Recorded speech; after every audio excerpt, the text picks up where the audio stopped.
ধরো তুমি তোমার শেষ জন্মদিন থেকে শুরু করে দিন গুনতে চাও, কারণ তুমি জানতে চাও যে এর মধ্যে কতদিন কেটেছে।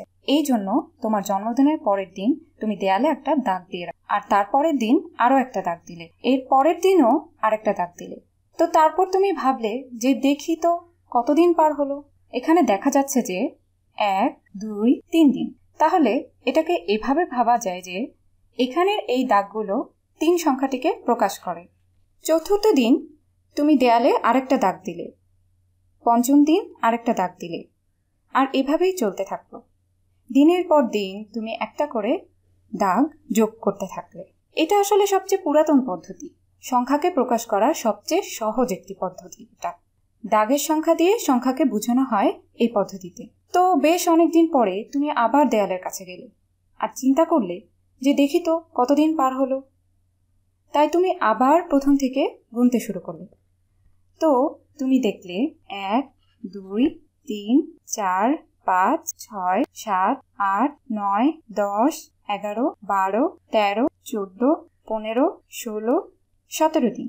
এভাবে দেখা যাচ্ছে যে 17 দিন বুঝতে একটু সময় লাগছে তোমার, কিন্তু তাও তুমি বুঝতে পারছো যে আসলে কতদিন গিয়েছে। তাই তুমি এভাবেই যেতে থাকলে। এভাবে প্রতিদিন তুমি দেয়ালে একটা একটা করে দাগ দিয়ে তোমার শেষ জন্মদিন থেকে শুরু করে এখন পর্যন্ত দিন চিহ্নিত করতে থাকলে। কিন্তু একটা সময় গিয়ে তুমি দেখলে যতবারই তুমি বের করতে যাচ্ছ যে কতদিন পার হয়েছে, ততবারই তোমাকে আগের থেকে একটু বেশি কষ্ট করতে হচ্ছে। আর শুধু তাই না, এটা করতে গিয়ে তোমার দেয়ালেরও অনেক জায়গাও নষ্ট হচ্ছে। তুমি তখন সংখ্যাটাকে বোঝার একটা সহজ উপায়ের কথা ভাবতে থাকলে। তাহলে প্রথমেই দেখে নেই যে এই সংখ্যাটা আসলে কি। 1, 2, 3, 4, 5, 6, 7, 8, 9, 10, 11, 12, 13, 14, 15, 16, 17, 18, 19, 20, 21, 22, 23, 24, 25, 26, 27, 28, 29, 30, 31, 32, 33, 34, 35, 36, 37। তো তুমি একটা সহজ উপায় বের করতে চাইলে যাতে এই 37 সংখ্যাটাকে সহজে প্রকাশ করা যায়।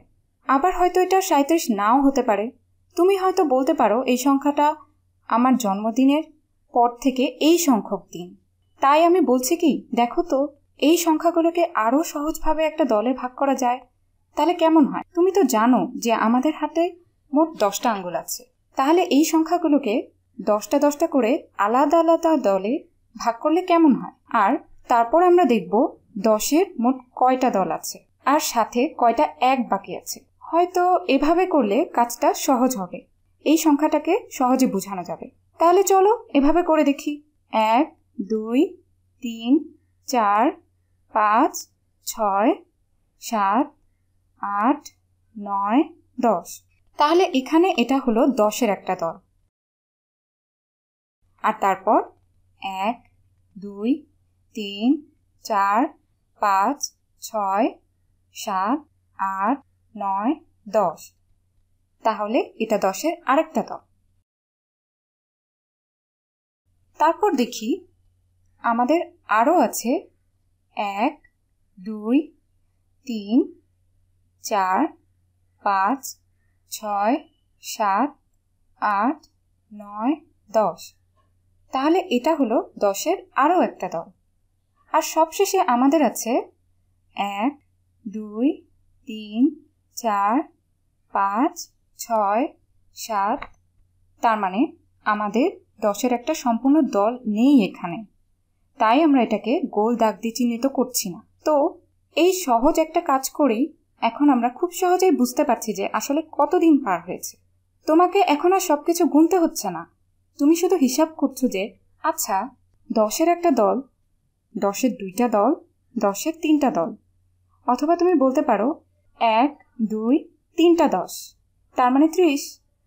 আর তারপরে আছে আরো 1, 2, 3, 4, 5, 6, 7। তার মানে তুমি বলতে পারো যে আমার আছে 30 আর সাথে 7। তুমি এভাবে হিসাব করতে পারবে তখনই যখন তুমি সংখ্যাগুলোর সাথে পরিচিত হবে। এখন আমাদের সংখ্যা পদ্ধতি আসলে এভাবেই আমাদের চেনা জানা 10টা অঙ্ক নিয়ে কাজ করে। ওই অঙ্ক 10টা হলো 0, 1, 2, 3, 4, 5, 6, 7, 8, 9।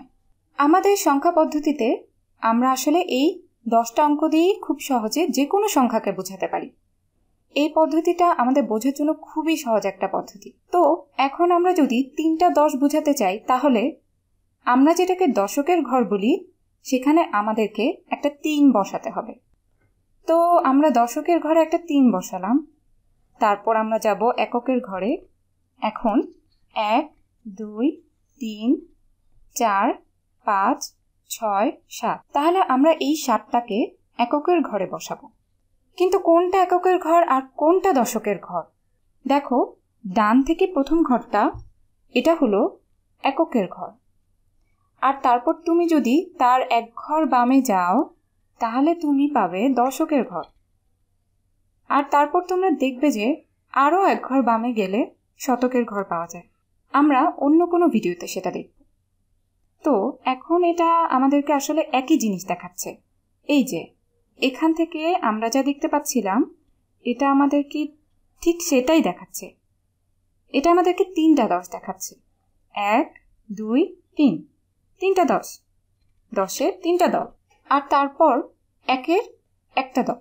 আমরা এটা অন্যভাবেও লিখতে পারি, এটা সমান সমান 3টা 10, 3টা 10 যোগ 7টা 1। অথবা অন্যভাবে চিন্তা করলে এই 3টা 10 আসলে কি?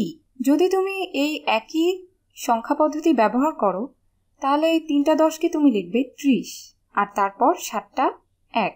একই সংখ্যা পদ্ধতি ব্যবহার করলে তুমি যেটাকে লিখবে 7 হিসেবে। তো এইসবগুলো হলো 37কে প্রকাশ করার আলাদা আলাদা পদ্ধতি। আশা করি এখন তুমি বুঝতে পারছো যে আমাদের সংখ্যা পদ্ধতি আসলে কতটা সুন্দর।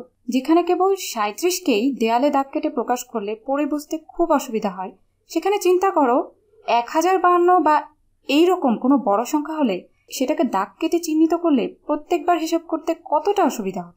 কিন্তু আমাদের সংখ্যা পদ্ধতি আমাদেরকে খুব সহজ একটা পদ্ধতি দিয়ে দিয়েছে হিসাবটা করার জন্য।